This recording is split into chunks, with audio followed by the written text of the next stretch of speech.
जय श्री कृष्ण मित्रों, आज हम बात करेंगे राजा रंतिदेव की। महाराज संकृति के पुत्र का नाम रंतिदेव था। उस समय उनका राज्यकाल था। सर्वत्र सुख और शांति का साम्राज्य था। समय ने पलटा खाया। अचानक देश में अनावृष्टि से अकाल पड़ा। दो मुट्ठी अन्न भी राजसदन में नहीं रहा।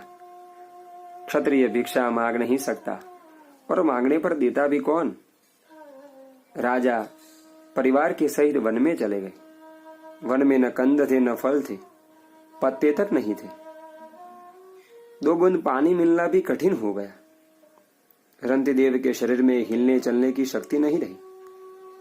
अब ये तीनों भगवत विश्वासी प्राणी भगवान का स्मरण करते हुए अंतिम समय की प्रतीक्षा कर रहे थे। ऐसे 48 दिन बीत गए और 49वें दिन सूर्योदय के कुछ ही काल पश्चात एक व्यक्ति ने आकर राजा रंतिदेव को भोजन दिया। राजा परिवार के सहित खूब प्रसन्न हुए। लेकिन रंतिदेव सामान्य मनुष्य नहीं थे।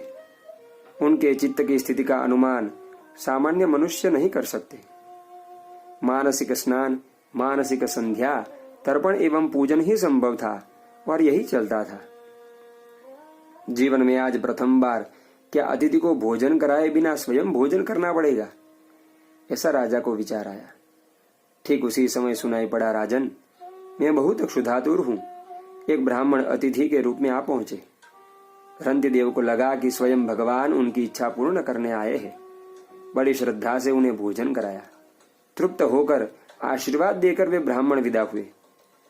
ब्राह्मण के जाने पर अन्न का भाग स्त्री पुत्र को देकर रंतिदेव स्वयं भोजन करने जा ही रहे थे कि एक क्षुद्र अतिथि आ गया। उसे भी आदर पूर्वक भोजन कराया राजा ने। लेकिन उसके पीठ फेरते ही कई कुत्तों के साथ एक चांडाल भी आ पहुंचा। चांडाल ने कहा, मैं और मेरे कुत्ते भूख से मर रहे हैं। जो भी अन्न बचा था बड़े सम्मान से रंतिदेव ने उस चांडाल तथा उसके कुत्तों को खिला दिया। वे सब भी तृप्त होकर विदा हुए। लेकिन अब बचा था थोड़ा सा जल और उसको पीकर ही प्राण रक्षा संभव थी।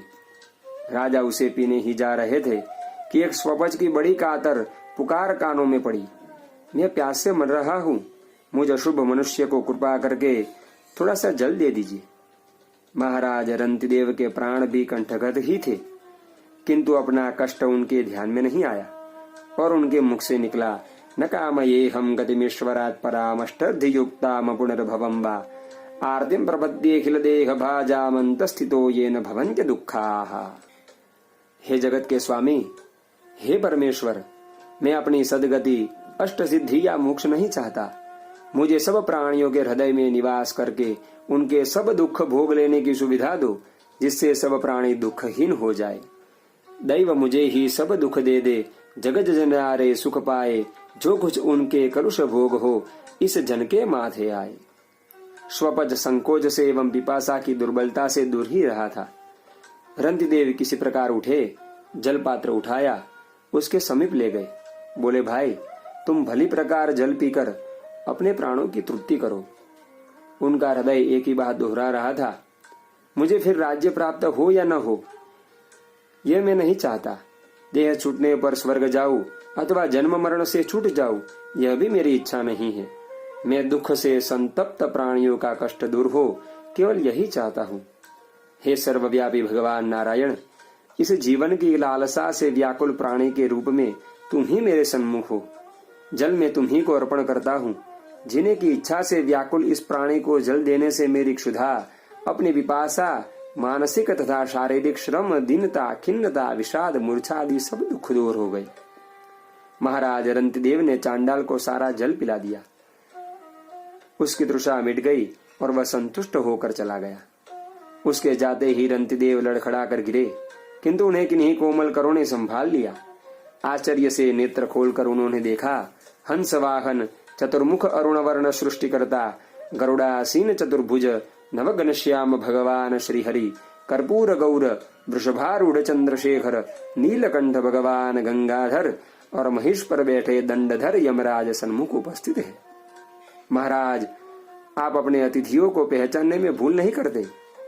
मंदस्मित पूर्वक श्री नारायण ने कहा, ब्राह्मण, शूद्र, कुत्तों से घिरे हुए, आखेटक तथा स्वपच में भी जो उन नारायण का ही दर्शन करते थे, उनके यहाँ इन रूपों में वे सर्वव्यापक ही पधारे हैं और फिर अपने वास्तविक रूप में प्रकट हो गए।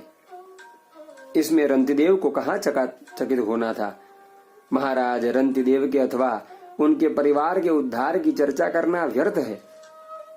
रंतिदेव के जो अनुयायी, सेवक एवं प्रजावर्ग के लोग थे, वे सब अपने नरेश के प्रभाव से परम योगी हो गए। सेवा धर्म परम गहनो योगिनाम अप्यगम्यः। मित्रों, सेवा धर्म अति गहन है। बड़े बड़े योगी भी ईश्वर की कृपा के बिना सेवा धर्म को पा नहीं सकते। बस भगवान से हम भी ऐसी प्रार्थना करें कि प्रभु, आपकी कृपा से पात्र बनकर हम जन्मों जन्म तक आपकी सेवा करते रहे और आपकी अखंड भक्ति की धारा हमारे हृदय में सदा बहती रहे। ऐसी ही सुंदर कथा के साथ आगे हम मिलते रहेंगे। तब तक के लिए रजा लीजिए। सभी को जय श्री कृष्ण।